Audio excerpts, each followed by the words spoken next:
A galera hoje tá muito... Eu preciso viralizar um vídeo na internet, que é isso que vai fazer. E isso é uma consequência. A galera acha que isso é o meio. Não, isso é uma consequência de um trabalho bem feito. Então, assim, você precisa estudar muito. A galera acha que não precisa estudar.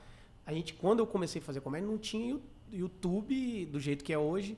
Não tinha Netflix do jeito que é hoje. Então, a gente não tinha onde consumir material.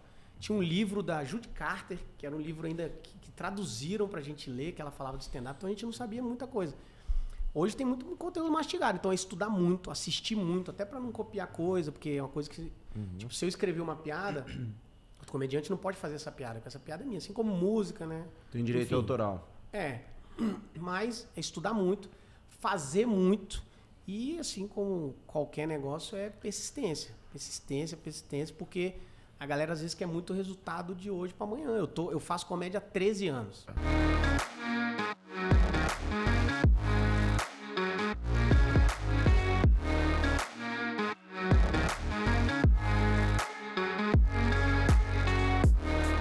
Sejam bem-vindos ao Zanoncast, onde te ensinamos a construir negócios milionários. Eu, Gustavo Zanon, estamos aqui com um ex-engenheiro, engenheiro que faliu e se tornou um comediante milionário, Renato Albani. Seja muito bem-vindo ao Zanoncast. Obrigado, que honra, bicho, tá aqui. Não sei se eu merecia estar aqui não, mas que bom. Muito obrigado pelo convite. Estamos aqui, feliz.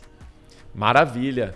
Cara, conta um pouquinho pra galera aí sua trajetória. Conta aí essa passagem pela engenharia, como é que foi? Então, eu sou capixaba, né, de Vitória mesmo, Espírito Santo, capital. E minha família inteira é de lá, a vida inteira morando lá e aquela história, né? Eu sempre curti comédia, né, assistia. Quando eu era criança eu pegava escondido revista de piada do Ari Toledo, decorava todas. Então eu era um moleque que gostava de contar piada no meio da galera. Churrasco do meu pai, eu tava contando piada, mas, tipo assim, a gente não acha que vai ser uma profissão. E, enfim, meu pai e minha família tivemos algumas dificuldades financeiras e tal, mas aí estudamos, então o pai falou, cara, vocês vão estudar, uma coisa que a gente vai priorizar é vocês estudarem para vocês, né, ir embora. Eu tenho 2 irmãos, um dos meus irmãos é engenheiro, e eu era muito bom em matemática. Era, tá? Não sou mais, há muito tempo. Eu era muito bom em matemática e física. Estudei, pá, eu dava aula pra galera da minha sala, cheguei a dar aula pra pré-vestibular, né, enfim. E eu falei, cara, e era assim, isso é um negócio muito doido que a gente costuma fazer escolha por isso, né? Porque aí eu escolhi fazer engenharia por quê? Primeiro, meu irmão já tava pra se formar, ele se formou em 2013 e eu entrei em 2003 e eu entrei em 2004. Então, assim, meu irmão ia ser engenheiro. Meu pai queria que eu fosse alguma coisa, né? Porque tem que ter uma profissão, precisa ser alguma coisa, tem que estudar ser alguma coisa. Seu pai fazia o quê? Meu pai, cara, ele era vendedor de autopeça e a vida inteira ele era porta a porta mesmo. Ele ia de Vitória, ele ia pra Bahia, interior de Minas ali, tirar pedido e depois as empresas mandar e tal. Ele era bom, inclusive, só que, enfim, tomou um tombo. Ele trabalhou 20 anos numa empresa sem documentação, sem não sei o quê. E aí...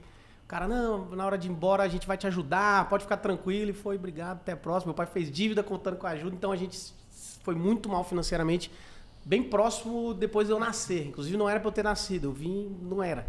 Eu sou 7 anos mais novo que o meu segundo irmão, né? Então tem 7 anos de diferença. Cheguei, não era pra ter chegado, depois de mim deu só problema.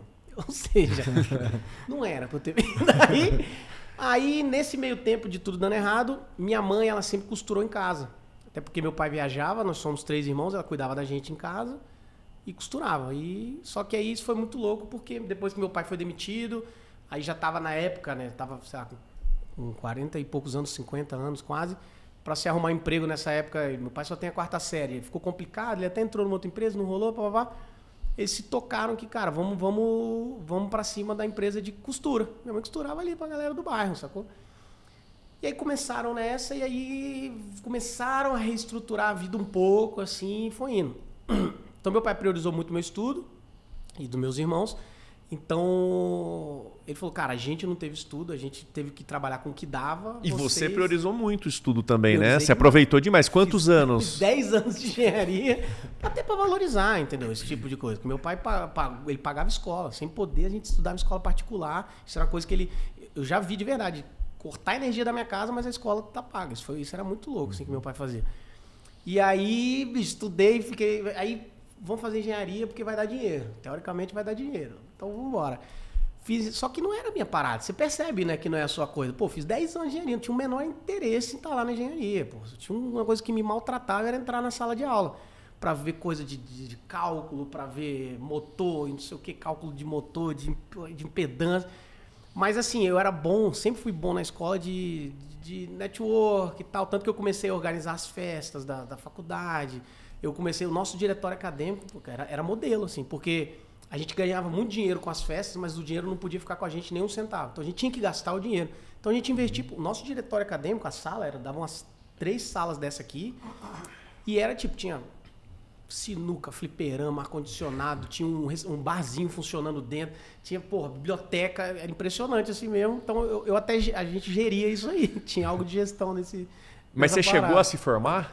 Formei, e aí eu até falo disso, né, que eu já estava fazendo. Aí eu conheci o stand-up ali para 2009, que era uma coisa assim, eu falei, cara, isso aí eu acho que consigo fazer, porque o stand-up você não precisa de ter um personagem, você não precisa de estar com uma roupa característica e tal. E aí, quando começou a ficar mais famoso no Brasil, né, já tem no Brasil desde 2000 e pouco, aliás, o Chico Anísio fazia em 69, 60 e tal, Zé Vasconcelos, mas começou a popularizar até com o CQC na época, o YouTube, começaram a postar vídeo no YouTube. Falei, cara, isso dá pra fazer. Aí eu comecei vou tentar, fui num bar lá em Vitória. Mas estava ainda fazendo engenharia. Fazendo engenharia. Vou tentar mas pro hobby, assim, acho maneiro, que eu fiz de tudo, já tive banda de pagode, já tive tudo que não era para ser engenheiro, já fui organizador de discussão, já fiz de tudo. Dei aula no Senai, dava aula de bicho. Aí fomos tentando. Quando eu conheci o stand-up, eu comecei a evoluir lá em Vitória, eu falei, cara, isso aqui é legal. E eu sempre tinha uma visão diferente, assim, da galera, de negócio. Igual eu falei, tinha alguns humoristas em São Paulo que estavam se destacando, eu tentava levar eles lá para Vitória, para eu conhecer os caras, para eles me conhecerem, para a gente fazer esse network. De repente eu vim para São Paulo fazer alguns shows. Foi assim que eu comecei a fazer. E aí eu ia me formar, eu entrei em 2004, me formei em 2014, 10 anos. E aí chegou uma hora que eu falei, e agora? O que eu vou arrumar? Aí eu falei, cara, eu preciso de algum sinal de que eu tenho que fazer da minha vida. Se eu vou virar engenheiro, isso eu estava dando aula no Senai, ganhando salário de professor, que a galera sabe que não é ridículo. E aí meu diploma saiu no dia, isso é real, tá? Meu diploma é datado do dia 1º de abril, cara. Nossa. Falei, bicho, tá aí. Não tem como eu trabalhar como engenheiro, cara. Não existe a possibilidade. E aí eu me formei em abril, em junho de 2014 eu já tava morando em São Paulo. Larguei tudo pra trás, namorada, família, tudo pra trás e vim pra São Paulo pra contar piada mesmo, pra ir atrás. Só que tinha um negócio que acontecia o seguinte, eu vim pra São Paulo, quando eu vinha uma vez por ano, eu fazia tipo 6 shows na semana. Porque os caras organizavam, quando você mudou pra cá, você virou mais um, você foi lá pro final da fila. Aí era um show, eu mudei no meio da Copa de 2014. Então era um show por mês. E eu sem dinheiro, meu amigo. E aí começou essa jornada aí de tentar achar como é que faz pra contar piada e viver disso, né? Então eu comecei primeiro eu vim pra morar num lugar que o aluguel era muito caro, com um amigo, e aí, não, vou te arrumar uns empregos, e não rolou. Te arrumar uns trabalhos, não rolava. Aí eu fui morar num lugar mais longe, lá na Praça da Árvore, com um aluguel bem mais barato. Comecei a fazer alguns shows. E aí veio o lance das postagens, que foi o que salvou a gente, foi a internet. A gente postava vídeo no Facebook ainda, nem no YouTube a gente postava. Eu comecei a postar um vídeo e aí deu 1 milhão de visualização. Aí comecei a postar isso lá para 2015. Mais 1,5 milhão, mais 2 e tal. E aí veio um vídeo que estourou. Tipo, deu 7 milhões de visualizações, que foi da lanchonete, cara. Que eu falo uma história que todo mundo já passou essa história, cara. A história basicamente é o seguinte: fui com meu pai na lanchonete, com meus irmãos e tal. E aí, na hora de escolher o lanche, tinha um lanche, sempre tem essas lanchonetes de... Se você aguentar comer esse lanche aqui, você não paga. Não tem essas lanchonetes? Aqueles mega lanches. Aí eu falei, cara, eu achei que com 8 anos, eu falei, vou dar essa economia pro meu pai, né? Vou pedir o lanche, só que se você não aguentar, você pagava o valor do lanche. O lanche era caro, tipo, acho que era R$50, tipo, 90 e tal, 2.000, sei lá. E aí ele falou, cara, você não vai aguentar esse lanche. Eu falei, não, eu vou aguentar. Ele falou, não, você não vai aguentar. Eu falei, não, eu vou aguentar. E aí eu falava no vídeo que ele falava, Renato, você não vai aguentar, cara. Eu falei, não, joga no peito do pai que eu vou aguentar. Ele falou, olha, se você não aguentar, você vai apanhar. Eu falei, então pode ficar tranquilo. Cara, quando o garçom foi trazendo, ele trouxe o lanche numa paleteira. Que o lanche, meu irmão, Eu falei, não é possível. Não é o nosso. Esse negócio eu falo, não é o meu não é possível. Cara, ele botou o lanche, eu não conseguia ver meu pai do outro lado da mesa. Aí meu pai ficou falando, vai? Aí eu falei, gente, alguém quer uma mordida? Ele, não, ninguém quer. Ninguém quer, meu amigo. Aí eu falei, cara, a segunda mordida eu tava cheio, pô. Aí ele falou, cara, eu não aguento. Eu falei, eu não quero comer. Ele, não, você quer comer? Cara, meu pai fez eu comer até quase vomitar. Ele falou, então você aprendeu que agora... E todo mundo já passou por essa. Eu falei, não, pai, eu não gosto, tinha milho. Eu falei, eu não gosto de milho. Ele falou, gosta, você gosta de milho. Cara, não teve jeito. Tomei uma surra homérica. E esse vídeo, eu não sabia, era uma história de casa, eu nem achava que era tão legal, mas todo mundo já passou uma história dessa na vida. Toda criança pediu um negócio que não ia aguentar e o pai avisou, cara, você não vai aguentar, você comer isso aí. Eu já passei por uma dessa depois de adulto. Nem precisava ser criança. Não, deixa pra mim que eu vou aguentar. Não, tava eu e a Karina viajando, você conheceu a Karina, lá na Itália. E a gente foi num restaurante. E, cara, eu tinha ido nesse restaurante com uma galera de uma seguradora. E, cara, eu queria levar muito ela nesse restaurante. E o prato lá desse restaurante, que era o conhecido, era uma bisteca fiorentina. Que é uma delícia. Só que, cara, como a gente foi em um grupo, ela se tornou uma bisteca pequena. Mas eu falei, não, Karina, você tem que ir, cara. Você vai adorar. Putz, você tem que ir. Vai ser legal. Vai ser legal pra caramba. Aí ela falou, mas o que nós vamos pedir? Eu falei, então, aqui tem, que é o tradicional daqui. Cara, era um restaurantinho nada a ver, assim. Você virava uma esquina, um negocinho pequenininho. Eu falei, cara, mas aqui eu vim com o pessoal da seguradora. A seguradora falou que é extremamente importante comer a bisteca. E aí foi exatamente a sensação que você acabou de falar, foi o que eu tive, cara. Quando os caras começaram a vir com a bisteca, eles vieram naqueles carrinhos. Numa paleteira quase. E ele veio. Cara, quando chegou a bisteca, a Karina olhou pra mim, e eu quando fico nervoso, eu começo a transpirar. O cara colocou começava a transpirar assim, ela falou assim, o que foi, amor? E eu, tipo, não era nem casado. Nossa, cara. Falei, amor, eu não lembrava que era tão grande essa bisteca. Aí eu falei assim, ela falou assim, mas e aí? Eu falei, amor, vamos comer o que dá pra comer, né? Cara, você, mulher quando tá em começo de relacionamento, ela não dá tudo de si. Ela vai lá, pega uma beiradinha, come, como mais? Tô satisfeito. Cara, juro por Deus, era um negócio desse tamanho assim. Me esforcei o máximo, mas foi a sensação que você teve. Cara, parecia que eu tava ouvindo meu pai na minha orelha. Bom, mas você vai deixar a comida no prato, né? É uma das piores sensações que você fala, era isso aí que eu pedi, não é possível, cara, esse tamanho. E aí todo mundo já passou por isso. Então esse vídeo viralizou muito. E aí a galera me encontrava na rua, Renato. Até hoje, cara. Esse vídeo é de 2015. Que me encontra na rua, Renato. E nessa época desse vídeo, você já tinha ido pro Carnaval de Salvador? Porque cara, eu nunca fui. Eu fui. O Gustavo já foi. Cara, vocês agora não podem ir. Os casados, homens sérios, não é pra ir. Não, leva elas, é legal. Eu legal. nunca fui, cara, no Carnaval de Salvador. Cara, como que é lá, cara, a Meu experiência? Amigo, é um evento que vocês não têm ideia. Eu fui em 2020, que era o último evento antes da pandemia, eu fui pro Carnaval de Salvador. Meu amigo, você não tem decisão. É ali, você não escolhe. Você entra no carnaval e fala, agora Deus me guia. Que, meu irmão, é loucura, é nego pulando pra lá e pra cá, é chute, é mijo, você toma um soco nas costas. O que tá acontecendo? Você olha uma mulher que te dá um soco. Só que tá acontecendo. E 2 dias você ir em casa, 10 dias você vê as pessoas que você conhece e fala, onde é que eu tô? 4 milhões de pessoas, você não conhece ninguém. Você fala, cara, não é possível, eu tô no Brasil, tá no Brasil. Loucura. Meu irmão do céu, Belmax, tem uns 15 Belmax, pode pesquisar aí. Belmax franquia, inclusive vocês aí, os reis da franquia. Belmax é uma franquia que tem beat Belmax pelo Brasil. Agora deve estar tendo uns 4 shows do Belmax em 4 cidades diferentes do Brasil. Loucura. E aí você vai, meu amigo, o carnaval você não volta igual, você volta outra pessoa. Vocês têm que ir pra você ver. Eu tinha 18 para 19 anos. Aí você contou ali, cara, eu falei exatamente isso. Se você levantar a mão, é a mão o resto do... O tempo inteiro aqui, ó. Não tem como baixar, mas senão você dá uma cotovelada em alguém e aí vai ter treta, meu. E o que é bom é que lá você não cai de bêbado. Não cai, você fica tranquilo. Você vai... Tá escorado. Não, você tá escorado, mano. Quando você vê que você tá numa casa que não é a sua, você fala, cara, não era aqui que eu tava, não. Essas pessoas não conhecem, cara, é massa. Eu pensei lá do carnaval, quando você falou, cara, imagina se eles decidem virar numa rua. Você vai virar na rua. Você não tem escolha. Não, se a galera vai, você fala, beleza, é aqui. Eu não conheço, eu nunca vi, eu não conheço. Inclusive, eles deviam fazer isso aí, umas pegadinhas, galera. Vamos virar.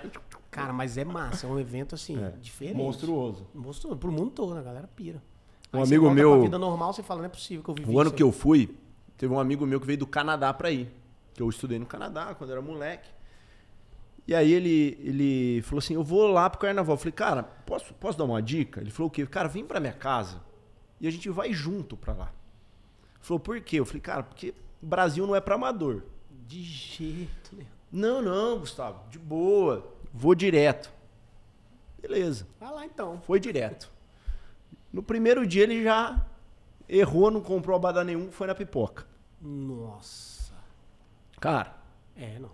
ali ele já viu que... Falou, cara, ele me ligou. Falou, Gustavo, me roubaram, mano. Você tá no Brasil, meu amigo. literalmente. Roubaram. Ele tinha uma correntinha assim, levaram embora, cara. Falou assim que tomou um soco na cara, sabe? Tipo, nessa linha. Seja bem-vindo, né? Segundo dia, ele já tava com medo de sair. O cara veio do Canadá só pra ir. Juro por Deus, o dia que eu cheguei, que ele foi pro hotel que eu tava, o cara tava traumatizado, cara. Ele falou assim, cara, esse carnaval é uma bosta. Não Os caras são muito loucos, que não sei o que. Eu falei, cara, vamos fazer o seguinte, apaga tudo que você viu do carnaval até agora. Eu já tinha te falado, vamos pra minha casa. Você não quis. Daqui pra frente você vai viver outro carnaval. Aí eu fui lá, comprei os abadá pro cara, arrumei o camarote pra ele, não sei o que.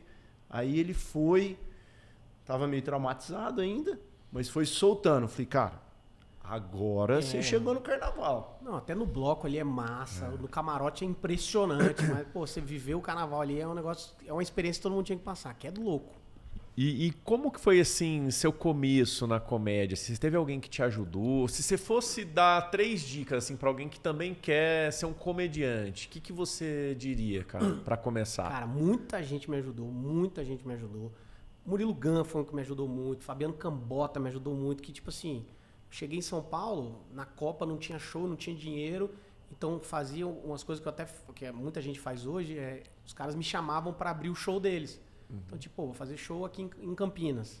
Meu solo, chama alguém, abre o show pra essa pessoa abrir meu show e tal, e aí dá um cachezinho ali, então isso me ajudava muito. E o Murilo Gun, além disso, com dicas, né? O Careca, que era um produtor, o Márcio Careca, também me arrumando show. Então, uma galera, assim, a galera foi muito solícita comigo quando eu cheguei, assim, alguns me abraçaram e me ajudaram. Mas, assim, a dica é que hoje a galera tá muito, assim, né? Como funcionou o lance das postagens, a internet é um veículo que foi essencial pra gente.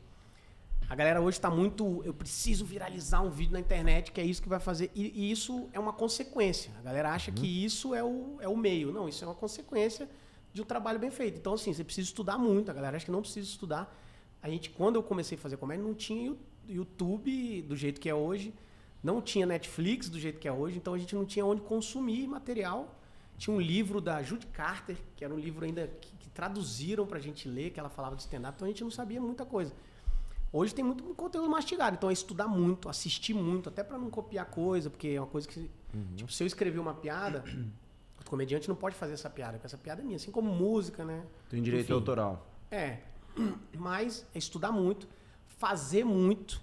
E, assim como qualquer negócio, é persistência. Persistência, porque a galera às vezes quer muito resultado de hoje para amanhã. Eu faço comédia há 13 anos. Você surfou a onda do stand-up. Você acha que hoje daria para começar com stand-up? Dá. Até porque, olha, quando a gente começou a fazer stand-up, teve uma galera antes ainda, quase ninguém sabia o que era stand-up. Quando a gente chegou, já um pouco mais gente sabia o que era stand-up. Hoje, cara, todo mundo sabe o que é stand-up. Você pode nunca ter ido, mas stand-up é aquele negócio de piada. Pelo menos isso a galera sabe. Então, assim, pelo menos você já tem uma entrada. Mas antes a gente fazia muito show em bar no começo. Tinha que chegar para um dono do bar. Posso fazer show aí no seu... O que você faz? Faço stand-up. O que é stand-up? Não, vou contar aí umas histórias. Tá louco? Você vai contar história no meu bar? Aí, não, mas é piada. Tá, vamos ver. Não vou pagar a primeira não, quero ver. Então, a gente tinha... Hoje não. Hoje a galera já sabe. Então é isso, cara. É persistir, ter paciência. Você pensou em algum momento em desistir durante a jornada? Qual foi aí seu maior desafio que você enfrentou? Pensei 1 milhão de vezes em desistir, né? Várias vezes. Teve até um episódio de... Eu cheguei em São Paulo, aí sem grana, sem trabalho, sem nada. E aí tinha na época um comedy club, que era o Comedians, que ele pagava um cachezinho mais legal e era meio que um selo de qualidade. Que quando você entrasse no Comedians... você estivesse no elenco do Comedians, você... Pô, esse cara é bom. Tá no elenco do Comedians, ele é bom. E aí era o que a gente queria no começo. Então, tava difícil, até que, cara, tava tudo dando errado. E aí, um dia me chamaram para fazer o Open, o Open é o seguinte, você vai lá e vai ter um show da noite, eles vão te dar 5 minutos para você fazer seu texto lá. Se você for legal, eles te chamam de novo para fazer 7. Se você for legal, pode ser que você entre no elenco. E aí, cara, eu já tava pensando em desistir. Tinham me roubado o celular na Augusta, tinha terminado namoro, eu namorava na época, eu tava sem grana. Meu pai teve uma vez que ele ficou puto assim de não conversar comigo, foi essa vez, porque ele, pô, agora que você formou, você vai contar piada, cara, você é maluco, depois de tudo que você fez, ficou bravo e tal, e aí, bicho, tendo que mudar, e aí eu falei, cara, não quero mais não. Aí me chamaram pra fazer o Open no Comedians e no dia eu falei, cara, não vou não, acho que eu vou voltar pra Vitória, porque ainda dá tempo, porque eu neguei salário legal em Vitória de engenheiro, eu passei num concurso pra Modec, que é uma empresa uma japonesa de petróleo, que engenheiro nessa época queria muito fazer concurso. E eu passei com 4 mil vagas, 20 candidatos, 4 mil candidatos, 20 vagas. Eu passei e falei, não vou. Aí eu falei, cagada que eu fiz da minha vida, vou ter que voltar. E aí nesse dia meu pai era contra, né? Minha família contra pra caramba de comédia, nada a ver, comédia. E nesse dia minha mãe me ligou por um acaso. Minha irmã, eu vou voltar pra casa. Ela falou, peraí que seu pai vai trocar uma ideia com você. Eu falei, não é possível, cara. Meu pai já vai me descascar. Cara, e foi assim, o que mudou, a partir daí que a carreira começou a andar, que ele falou, você não volta pra casa, mas nem a pau, porque você falou que ia. Você falou que você gosta disso, a ponto de morar sozinho em São Paulo, e você falou, não, você me prometeu que você ia fazer isso aí dar certo. Então você vai voltar pra casa só quando der certo. E o que te fez não desistir? E aí foi meio que isso, assim, quando meu pai falou, cara, vai, você tem que fazer. Eu falei, cara, eu senti que agora pelo menos essa aprovação eu tinha. E eu sentia, cara, a gente sente, assim, que eu era bom nisso, era uma coisa que eu sabia fazer, que eu sei fazer, comédia sei fazer. Tava faltando ali, né, ter estrada, ter, né, conhecimento, que é que a gente vai adquirindo ao longo do caminho mesmo. Mas ia virar. E cara, eu não ia desistir. É um negócio que a gente sente quando a gente é bom e quando a gente gosta de fazer aquilo, você aguenta passar os perrengues que tem que passar. Quando você não gosta, quando não é a sua parada, você não vai aguentar os perrengues. Então eu falei, cara, eu vou tentar um pouco mais, vou um pouco mais, um pouco mais. E aí as coisas começaram a ir bem, entrou pandemia, pum, caiu de novo, não, vamos um pouco mais. E quando foi aquele momento que você falou, cara, valeu a pena largar tudo lá em Vitória e vir aqui pra São Paulo? Quando foi o momento assim, que você falou, cara, agora foi? Cara, esse momento é difícil, né? Não tem essa... Hoje... Mas assim, um negócio legal foi quando eu entrei em cartaz no Teatro Frei Caneca, que na época era... Tipo assim, só os grandes entravam em cartaz lá e eu queria fazer um dia lá. Eu entrei em cartaz lá e fiz mais de 100 apresentações lá. Uau. Isso foi muito legal. Quando eu fiz uma turnê fora, fiz show no Japão, fiz show em Portugal, Irlanda, Londres e tal. Isso foi... Eu falei, cara... E quando eu comecei a conquistar minhas coisas, por exemplo, hoje as coisas viraram, hoje eu ajudo meus pais, né? Hoje meu pai, porra, tá mudando para um apartamento melhor, né? Tá com um carro mais legalzinho, então isso aí, cara, isso aí não tem preço. E teve o contrário, porque assim, a gente que é empresário, tem momento que você acha que o negócio vai, que nem quando a gente franqueou. Falou, puta, agora, franqueamos, bancamos. Falou, agora é só vender franquia. Só que demorou para vender a primeira franquia 6 meses. Tá? Teve no momento que você fala assim, puta, consegui um show, fazer o show. Chega lá, tem tipo meia dúzia de pessoas. Fala, caralho. Cara, isso aconteceu. Porra, foi o seguinte, quando esses vídeos começaram a estourar, começou a aparecer uns shows, tipo, a encher show. Eu falei, mano, foi. Só que isso durou, assim, encher muito. Em algumas cidades durou, sei lá, 6 meses, 1 ano, depois começou a cair. E a gente, o que tá acontecendo? Tipo, eu achei que tinha ido, cara. Não foi, não. Aí, tipo, começou a cair, a gente indo em cidade, dando 100 pessoas... Aí dando 70 pessoas e a gente, cara, o que está acontecendo? O que eu faço? Porque, bom, a fórmula que eu conheço é essa. E aí, logo em seguida dessas coisas assim acontecendo, veio a pandemia ainda. Que, pô, começou a fazer show mesmo legal em 2017, aí mais ou menos, aí 18 melhorou, aí 19 tava aquela baixa e tal, aí 20 pandemia. Aí o cara, o que a gente vai fazer? O que aconteceu? Aí comecei a pensar tipo, em outras possibilidades, nunca largar a comédia, mas pô, mundo corporativo que eu gosto, tal. E aí veio a pandemia. Na pandemia rolou, eu fiz uns eventos online, comecei a comunicar de uma forma um pouco diferente no meu Instagram, tal. E quando acabou a pandemia, cara, minhas redes, meus shows, meu público, meu conteúdo, mas deu um tiro, assim. Foi o ano de 2022. Em 2021 a gente ainda fazia show com 50% da casa, 40% da casa por conta de Covid e tal. Lá pro final de 2021 para 2022 que liberou. E aí realmente 2022, assim, disparado. Até hoje foi o melhor ano da minha vida, assim. E 2023 tá prometendo muito, assim. Falando de 2023, se você tivesse que começar hoje, em 2023, qual seria a sua estratégia? Sabendo o que você sabe hoje. Cara, eu iria por esse caminho, que eu acho que vai dar melhor. Cara, hoje eu iria por esse lado de tentar entender. Na verdade, eu ia assistir tudo que tem no YouTube, tudo para ver o que os caras de sucesso estão fazendo que tá funcionando. Obviamente não pode copiar, mas, pô, legal, isso aqui funciona. Identificação funciona. Ser verdadeiro, história verdadeira funciona muito, né? Porque cria empatia. Então, beleza, eu ia começar a ver isso, ia tentar entrar em contato com a galera, tipo, nos comedies, para tentar filmar esse material de uma forma de qualidade e tal. Tentar abrir show dos caras de sucesso. Por quê? Não só por estar falando para a plateia do cara, que é muita gente, mas também por estar em contato, porque o cara que tá lá, ele sabe alguma coisa. Então, pelo menos uma pescadinha em alguma informação eu ia dar. Tipo, o que você fez? Como é que dá isso? Beleza, essa informação é importante. Então, tá no meio. Tá no meio, tá tentando entender, estudar, né? Modelar os caras que conseguiram e tentar produzir conteúdo de qualidade. Porque a galera hoje tenta produzir conteúdo assim. Eu consegui um aplauso, que aplauso quer dizer que a piada foi muito boa. Consegui um aplauso, já vou postar isso aqui. Não, cara. Paciência. Espera você ter um vídeo legal, um produto bom, porque senão você vai ficar o cara dos 15 segundos, você vai ficar o cara do entendeu? Então, é isso que eu faria. Esse estudo. Show de bola. Tem uma dúvida. Como que você constrói um show? Você fala assim, cara, eu tenho um show de 40 minutos, cara. Eu preciso fazer a galera... Porque, pô, você tem que segurar a atenção do pessoal 40 minutos. Como que você desenha essa jornada? Assim, Geralmente o solo é 1 hora que a gente faz. Hoje eu escrevo assim, eu não sou aquele cara que... Cada um tem uma metodologia de escrita. Eu não sou aquele cara que senta, escreve palavra por palavra. Não, aí eu cheguei... Eu costumo entender assim, eu quero falar... No começo a gente tinha que ter 1 hora e o primeiro show de todo humorista é assim. Minha melhor 1 hora. Tenho 5 minutos bom aqui, aí fico meio com uma coxa de retalho ali. Hoje eu já escrevo pensando no show. Então eu tenho que ter 1 hora, eu quero falar sobre o quê? Aí eu quero falar, nesse show meu eu falo sobre assim, por que eu acho que a nossa geração está mais preparada do que a geração dos seus filhos, por exemplo. Por que eu acho? É esse show que fala isso. E no final ainda eu falo que a culpa é nossa. Porque a gente está mais preparado mesmo, mas a culpa é nossa. E aí... eu queria falar sobre isso. Só que não dá para eu testar um show de 1 hora. Então o que eu faço? Eu vou em algum lugar que está tendo um show já e testo ali 10 minutos. Escrevo alguma coisa sobre isso que eu quero que vá. Testo 5, 10 minutos, tal. Isso aqui funcionou, beleza. Vamos escrever um pouco mais. Aí quando você está ali perto dos meia hora de escrita, a gente marca umas noites de teste. E pega um comedy ali que caiba 100 pessoas... Né? E avisa, ó, galera, vou estar testando. Então você vai validando.